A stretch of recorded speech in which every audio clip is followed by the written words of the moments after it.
આપણી સનાતન સંસ્કૃતિ, પણ સનાતન સંસ્કૃતિનો નિચોડ કહેવાય એ એક દુહામાંથી આખી સનાતન સંસ્કૃતિનો નિચોડ કહેવાય કે અત્યારના જે સમય પ્રમાણે જે પણ અત્યારના યુવાન પેઢી છે કે અત્યારના જે વર્ગ બધા વિચારી રહ્યા છે એ એમ કહેવાય કે છૂટાછેડા નોર્મલ વસ્તુ એ બધા અત્યારની જનરેશનને એમ છે છૂટાછેડા આપી દે, નોખા થઈ જાય, આમ છે તેમ છે એ વસ્તુ છે, પણ છૂટાછેડા નામનો શબ્દ આપણા સનાતન ધર્મમાં છે જ નહીં.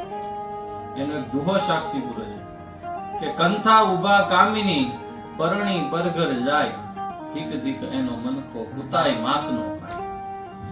કંથા કહેતા જેનો ધણી જીવતો હોય ને એની પરણેતરને જો બીજો કોઈ વર પરણી લઈ જાય તો કંથા ઉભા કામિની પરણી પરઘર જાય, ધીક ધીક એનો મનખો કુતાય માંસ નો ખાય. એના જીવનને ધિકાર છે, આપણો ધર્મ એમ કહે છે કે એના જીવનને ધિકાર છે કે મરી જાય પછી એની લાશને કૂતરા પણ મૂકતા. ત્યાં સુધી કવિએ કીધેલું છે.